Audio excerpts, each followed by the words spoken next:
Alright guys, I don't know if it's since Trooper dissolves, but I am having a wicked hard time with some of these war defensive teams, and that's what we're going to tackle in this video. So we're going to tackle 4 super difficult defense teams. I'm going to show you what I'm using now to kind of beat them more regularly. I had to do so much practicing to erase the tilt of losing against these teams for the last week and a half. So I've done a lot of research. I hope this helps you out in war, because war does seem to be getting more important and more impactful to your roster progression with the new updates to the war store, the teal orb, although that's trash. I'm going to talk about that eventually, but hopefully a new teal orb before too long, because that did happen with Gear Tier 14. Anyway, without further ado, let's get into it, and let me know what you think in the comment section below.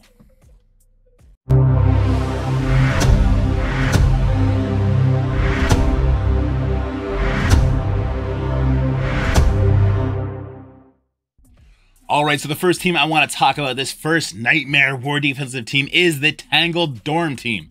Now, this is a niche team. You're unlikely to see it very often unless you're in Zone 4, because Zone 4 just likes to not clear helicarriers. But if that is the case for you, then I got the answer. But let's talk about first why this team sucks. So the issue, no summons. That Kestrel will stop any kind of Undying summons or any kind of Underworld summons, which would have made this a lot easier. So that's the use of Kestrel here. 45% speed bar on Weaver. She gets 25 from Chavez and 20 from 2099. So it's really hard to get ahead of her. That's why A-Force Doom doesn't work here, because you're not able to ability block the Spider Weaver before she goes. We got 127 plus speed up on the 2099 plus speed bar from the Chavez. This basically means that he's going to go before the likes of War Dogs. So War Dogs can get ahead and maybe kill the Weaver permanently before anything happens. So that's the issue there. We got Dormammu revives, and we got the burst. So 2099 comes in with the defense down and slow on everybody. Spider Weaver goes next. She does so much damage in her own right. Kestrel's popping off. It's just a huge mess. Then your team can't actually do any damage yet. And Kestrel just starts pinging people off. Dormammu eventually goes. There's too many high value targets to get down here with the likes of Underworld or Weapon X. Or even like a mirror matchup, because that Chavez does give speed bar only on defense, unfortunately. So what's the answer here? Let's go look. Here we are with our Dormammu Tangled Web Kestrel team, and obviously Chavez too. Now, we already talked about this team. It's pretty niche. It's unlikely you'll see this too often, and if you do, your opponent probably has their Gamma pulled. Because if they're putting this on defense, man, how on earth are they dealing with your Gamma without a mirror matchup? I mean, there's ways, but they're sketchy at best. So maybe you want to try using your Dorm Eternal's Tangled Web here. We talked about that briefly. I don't like that. I got through it. It felt gross. Death Seed, on the other hand, does seem to work. Now, this does mean you cannot put Archangel with Gamma. I feel a certain way about that team anyway. I think we found a counter to do the burn against Archangel Gamma anyway, and that's no longer a viable option. Death Seed is the clear winner here, so let's go ahead and watch how this plays out. And there are moments of RNG. We'll talk about that. There's like 4, and there's probability aligned with that doesn't make it super regular. However, I mean, this is the AI, so probability always seems to not work out the way it's supposed to mathematically. Our first step here is going to be to use the blind, targeting the Spider Weaver. We want as much damage on her as possible, and this is going to get 299 killed. Your Death Seed needs to be up to par. Now, this is a 300k punch-up for me. My Death Seed, I believe, is level 94. If you're level 95, bring your Death Seed all the way to level 95. First of all, they're a great team everywhere. Secondly, the raid's coming out soon. The higher they are, the less headache you're going to have there, and all is going to be fine. So Spider Weaver, or sorry, 2099 dies. That gets a turn me to rewind. And then Spider Weaver goes. She gets blinded, so she's not going to land that. If Spider Weaver is not blinded, that's another moment of RNG that'll take a dodge away from you. Dodges here are super duper important. We could talk about that as we go. So Archangel here, I'm actually going to use this special. I'm going to target Weaver to kind of emulate if Magneto had pulled all 5 members together, because this does give her speed bar, it does give her energy. We want the offense up because we're greedy, but also because we want to save the ultimate. And using the basic, kind of a zero-sum game, probably the safer thing to do, but I like using the ultimate because I'm greedy, and it can lead to an instant win, which is not going to be the case here. I did want to show you some bad RNG. Dark Beast gets targeted here, so now he doesn't have his dodge. If he gets targeted by Dormammu's second attack and he dies, it's over. So that's one of the other moments of RNG. What I want to do here is I want to use Dark Beast's ultimate that's going to give counters to my team. They just lost it because of the 2099 opening. This will stop Weaver in her tracks on her second attack. Here's where using that offense up ability from Archangel will bite me in the butt. Nemesis was targeted here by Dormammu, which means he loses the dodge. If Nemesis doesn't lose the dodge, then he will dodge the Dormammu passive, keep that offense up, and then it's an instant win. But as you see, he does get it flipped. Now, luckily, if you do have a big Nemesis, or just a reasonable Nemesis, his ultimate should still kill this very, very low life 2099. We do still want to target the Weaver here, if at all possible, because I want to do as much damage to her as we can, really. So their Weaver is now dead. Now, if I did have offense up instead of offense down, Chavez is near dead here. 2099 dies instantly, so does Spider Weaver, and then Archangel passive is actually pinging different members, and that's why it's an instant win. But let's let this play out. So there we go. The Weaver attacks Magneto, and now Magneto counters, so it's not a huge chain. We're not at risk of having a bunch of people die. Psylocke's going to turn me to rewind the Spider Weaver here. We just want to make sure she gets as far away from her attacks as possible. And now, here's a lucky thing. We did have a resist on our Magneto, so he does have offense up. He, like Nemesis, if he keeps his dodge up, then he keeps the offense up, and then you can go ahead and you can attack the Dormammu here. With that offense up and his special, you can flip that offense up, the immunity, and you can get slow on him, which, again, kind of just makes this an instant win. So that's exactly what's going to happen here. Go ahead and let it fly. You see, we got everything off, plus we gave him Disrupt, plus he has slow, and now this is a win. We saved Archangel ultimate for this exact moment. Spider Weaver is now permanently dead, and we have free reign at Dormammu because he does have Disrupt. He didn't go into stealth. If Dormammu did go into stealth, it's fine. We're going to go ahead and we're going to target the two other members, get a bunch of kills. We need to kill them before Dormammu ults because that's kind of the ticking time bomb. If Dormammu ults and he's alone, you could win unless you're all dead. Because if this is a 7-restar Dormammu, sometimes if he got some crits, people were just dying. I'd have like one member left. If no crits happen, then I'd have everybody left. But this is a 7-star Dormammu. Not a lot of you are going to see that off rip.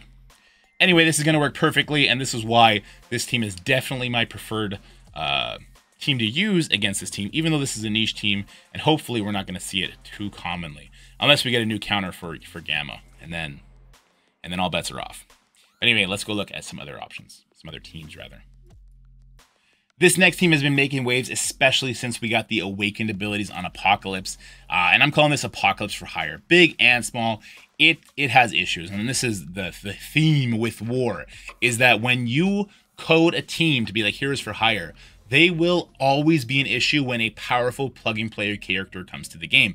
We'll see if Quicksilver can be used with them as well, but yeah, it's a big issue. Why is that? Well, Apocalypse, focus drain turn 1, so this stops a team like Weapon X from working here. You can't come in and ability to block the Misty because Apocalypse is sapping your focus by 200%, and although Omega Red gets 200%, so it's like kind of even, Heroes for Hire also gets 375% resistance because they're charges, and that's lazy programming. And Scopely, you should be ashamed of yourself for what you did with Heroes for Hire. You should. It's awful. It's awful. After that, there's also the Apocalypse Ultimate or Special. So even the small Apocalypse will sometimes open up with his ultimate because you can get energy from the Luke Cage. And what that does is it flips a bunch of nasty things. So if you go in there with Weapon X, you can get your defense up and your speed up flipped, and then you don't get to use Omega Red ultimate, and that sucks. And it all sucks. So there's very few teams that work here. I mean, there's 3 that work on the small one, and let's just list them here. So A-Force Doom can work on the small one. Underworld can work on the small one, and it can sometimes work on the big one, but super sketchy. And we just don't want to do that Underworld matchup. We'll talk about why in a little bit. And then there's War Dogs, and that's going to be our main team. Let's go check it out. So my definitely preferred version is going to be the War Dogs versus the Heroes for Hire Big Boy Apocalypse here. Now, even if it's a small boy Apocalypse, it's pretty likely he's going to open up with ultimate. He's just not going to have the 100% to come one-shot you later. So we're just going to use the Big Boy Apocalypse here to show like the worst case scenario. War Dogs is definitely my preferred method here, simply because they're more likely to kill Apocalypse over all the other teams. They're most likely to kill Apocalypse, which does mean at the very worst, you can come in with Dark Hunters and do an easy cleanup. So first thing you want to do is you want to use Nakia special, not targeting Apocalypse, okay? Because Apocalypse is charged. And if he retaliates Nakia and stuns her, you lose. You're not going to kill Apocalypse. You need her pings in order to take him down. So I'm going to target Shang-Chi here. And now I'm going to put everything in Apocalypse. Black Panther 1 million is going to go ahead and steal that defense up, immunity, and safeguard for us, which is great.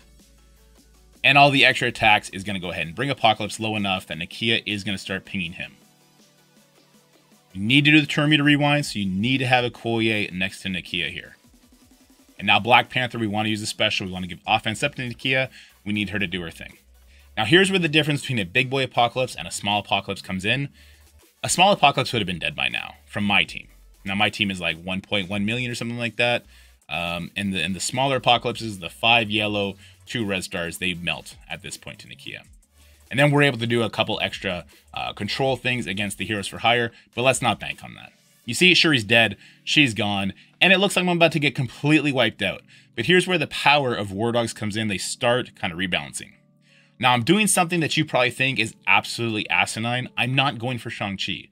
The reason I'm not going for Shang-Chi is because I see a bunch of members here that have speed up. I know Colleen is going to ping me to hell. So what I want to do is get these speed up off this trifecta over here and also take them out, because Colleen did just lose a charge. And if I can isolate them and take one out at a time, my War Dogs are more likely to be fine. And they do have a lot of self-healing for whatever reason. So the ultimate from Nakia is can't be countered. So we go ahead there. And unfortunately, ISO attacks and Nakia pings will not trigger the charge, so you do have to wait an extra turn, which is why I have to go ahead for the Misty here. But that's fine, because it's going to mean Okoye is going to take that speed up off Misty. And now you'll see the Colleen does go ahead and rebalance, and now she has no charges. So I'm going to go ahead and ultimate on Colleen here, and we're going to take her out as soon as possible to stop her from doing her pings. Now the best part here is Black Panther is set up to get a kill on his ultimate. He is charged, which is going to help us kind of snowball this further. And you see that huge heal coming in with the drain.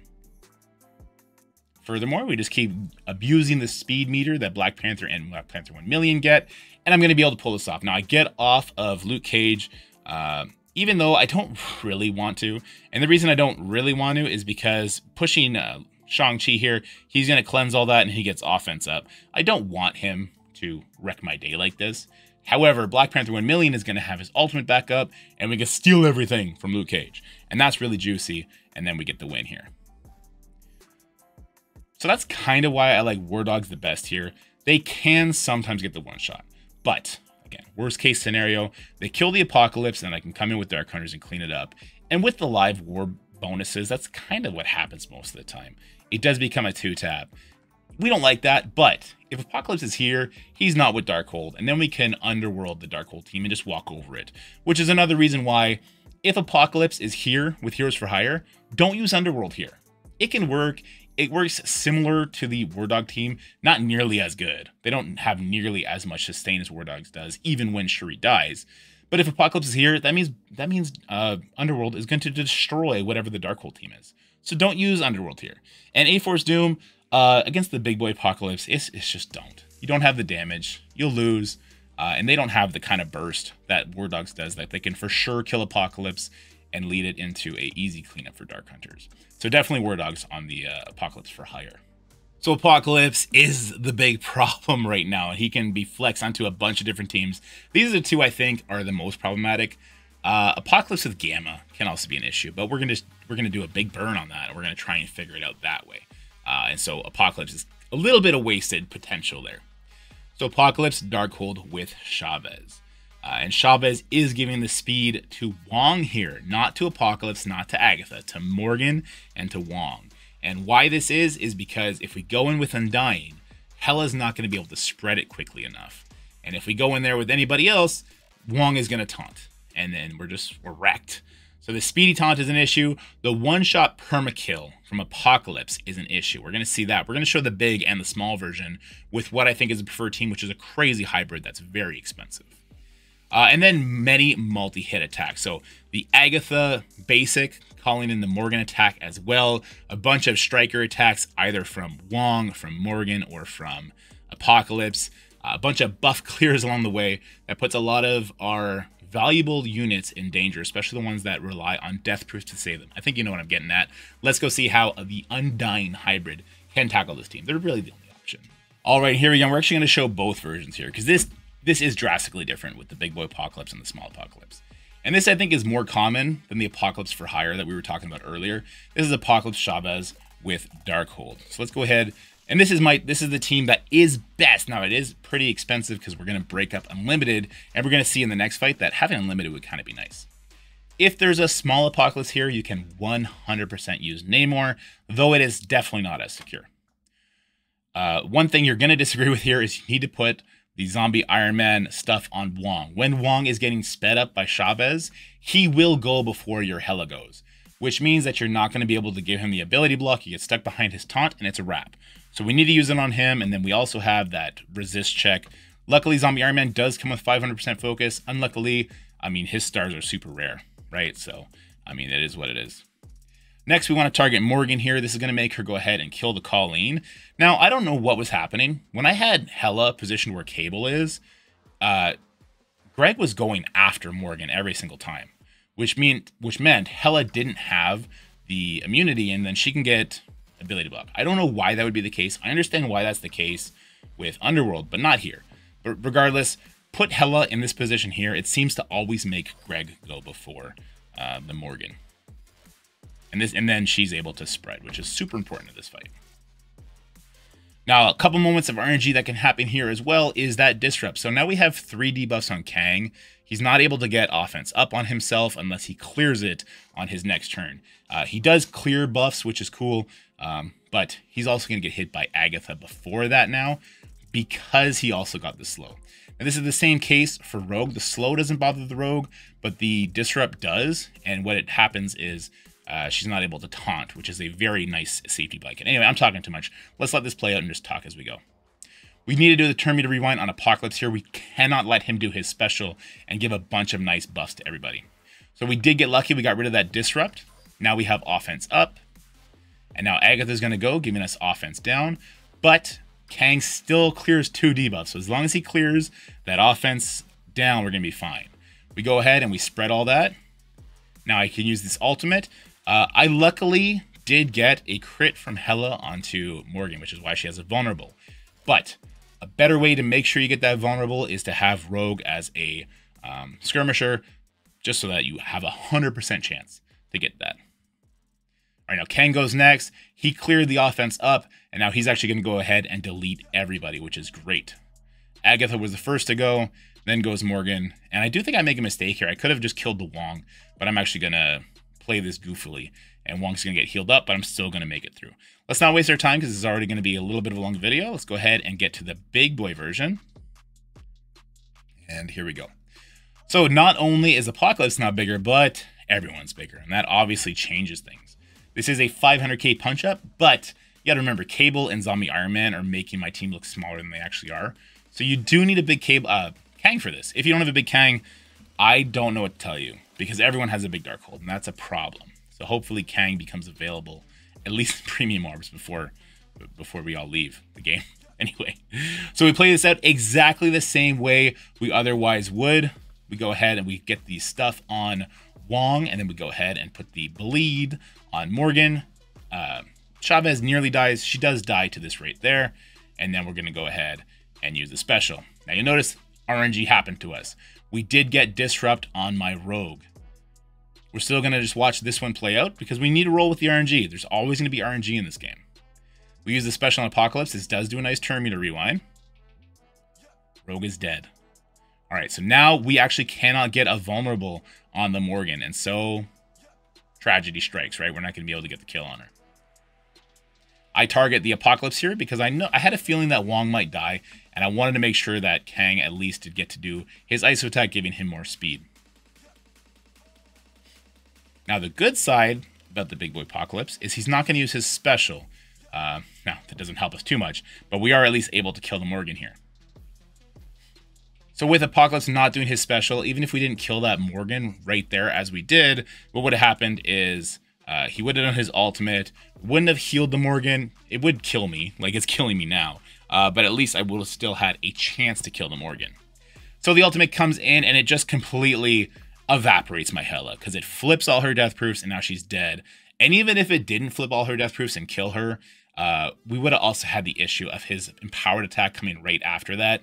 And then a little dirty secret here is that this game is very poorly coded. I know nobody knows that. If Apocalypse kills you with his retaliation after using his ultimate, or he kills you with his ISO attack, it's a permanent kill. And that means Zombie Iron Man can just die. And then you lose. So it's kind of a mess. Let's go ahead and fast forward to exactly what I want to show you in that moment.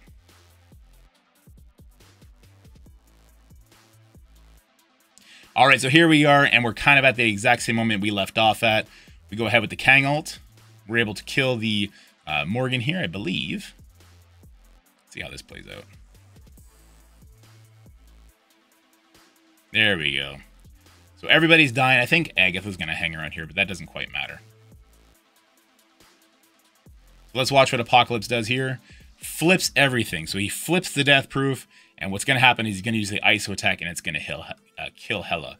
That wouldn't be the case if it was a small Apocalypse. It just wouldn't. Anyway, I'm sure you can see, and I'm sure you've experienced it, the big boy Apocalypse just hits different. Let's go talk about one last team before we take off. All right, and then this final one, this is not nearly on the same level as the three we just talked about. This is Young Doom, or at least what I'm calling Young Doom. And the issue here is that it's just new. Doom for a long time was kind of an offensive weapon. I think he still is for a lot of people, but as such, in people's recent history, they just forgot how to deal with him. And so we have a bunch of easy answers to deal with that. One is contingent on what you've had to use for the more important teams, like your Apocalypse for Hire, or maybe even your Gamma Burns. So let's go check that out. This was not that big a deal. This is just a refresher on how to handle this team if it's got Doom on it. Now, this team is definitely not on the same level as the three teams we talked about previously, but it is popping up more often, especially with Chavez being gone and Doom kind of being useless on offense now. He's kind of a headache, right? He's always that time bomb you can mess up on. So A-Force Namor works great here if you use Rogue against the Darkhold Apocalypse team we just talked about. This is kind of what you should be doing with your Namor. So let's watch how this plays out. And then if Apocalypse was Heroes for Hire and we underworld the Darkhold, we have a different, much better option for this right here. So this is, I think, the optimal positioning for the enemy team with Doom in the corner there. It puts one character on an island, and we have a lot of chain attacks that this makes me feel better about it. But if Doom was in the center, we want to try and hit Echo and Kate with the ultimate from Jessica Jones. If we have to pick just one of them, we want to hit Kate with it. But I can go ahead and hit all three of them here, and it's going to be important that I do that. I want to make sure that they all kind of drop a little bit of life. They all lose the offense up. That helps me manipulate the Nico ultimate. Now, what we need to know here is that the primary target gets all the debuffs from Nico ultimate. The target with the most damage gets it. In this case, is going to be Miss Marvel. And the target with the most life gets it. And it makes sure that at least 3 people get it now. At least they did fix that in the coding. In this case, Miss Marvel's got offense up. She's going to get it. I'm going to target Doom here. We have to target Doom. We need him to have trauma so we can ability block him. And then Squirrel Girl is going to be the character with the most life. So we target Doom. We do a lot of nice stuff. Now I want to put an ability block on him because I am going to tunnel out Doom here. Now the reason this works, and it would have worked regardless of which way Spider-Woman went. If Spider-Woman would have went the other way, she would have hit Squirrel Girl with the heal block from her special, because that is how this team works, right? Nico does the disrupt plus the trauma. Spider-Woman comes in and does the heal block. If I would to have not gone to the left, I would have killed Squirrel Girl here. I'm about to kill Miss Marvel, as you're about to see, and that does a couple nice things. Stops the assist from happening, so I get to keep more of my buffs and that kind of thing. But we're going to see why Namor is super important here. So I go ahead, I'll take out the Miss Marvel to stop all the assist attacks. We could have done Doom there, but I know my Namor is about to kill him, so it's fine. And if you have a very weak Namor, that's also fine. You're going to get it done on the next turn with Spider-Woman or with Captain Marvel or whatever the case may be.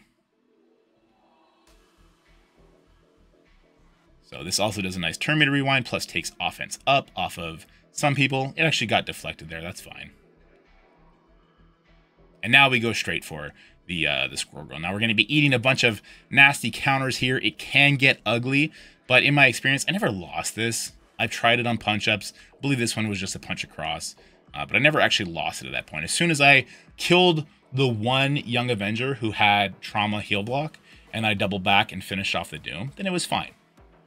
But there is actually a much nicer option for this, and it's if you didn't use Rogue. So let's go ahead and skip through this because this video is kind of taking a little while. All right, now here is the other option if you did not use Rogue against the Darkhold Apocalypse because maybe they didn't have Apocalypse or Darkhold and you just used Underworld there. Or if they have Archangel Gamma, then maybe you did use your Unlimited to burn the Archangel Gamma, in which case this is not an option to you either. But if neither of those things have happened to you, you can 100% take this team out with Unlimited. I know this is a punch down. It's going to be a punch down for most people though, because Unlimited is that Horseman team, which we need to build for Apocalypse. But it's smooth as butter. So make sure your Rogue is a skirmisher. We land all these nasty debuffs on Doom, and it's just over. At this point, it's literally just over. So now Dazzler will put the ability block over on Echo. We don't want the dodges. Just annoying. It doesn't matter, but it's just annoying. We use the special here because it's going to put a nice ability block onto that Squirrel Girl. Unfortunately, we don't get those Crucible benefits, right? Like, we don't get speed up, sadly. If nobody was pushed to yellow, I would have used this ultimate on Squirrel Girl, but I had to use it on Miss Marvel. Again, it doesn't really matter. Once the Doom is gone and you have ability block on a bunch of people, and it just, your Sunfire comes in, he ults, and it's just a wrap. You would have killed one member at least here. Whoever you're targeting with the vulnerable is going to die, and for that point, your Gambit just kind of walks over them. And Gambit here, I don't even think he reaches his ultimate. If he reaches his ultimate, then that's an extra wipe. But anyway, guys, that is it for this video. Let me know what you think about these teams. Let me know if you know of any other nightmare defensive war teams, because it does seem that the war defense meta is ramping up. I want to keep an eye on that. I hate the defensive meta, but we'll see how like people like Quicksilver shake it up or the New Warrior shake it up, because I do think Gwenpool is going to be a very fast character, because Firestar comes in at 126, and I feel like they want Gwenpool to go first to set up for that stage 5. So I'm expecting Gwenpool to come in at like 128, maybe even 129. But I'm interested to see how that plays out. Again, let me know what you think in the comment section below, and have a great day. Bye. That's it for the video, guys. I hope you enjoyed it. If you did, make sure you like, share, and subscribe. Stay happy, healthy, have fun, and I'll see you in the next one.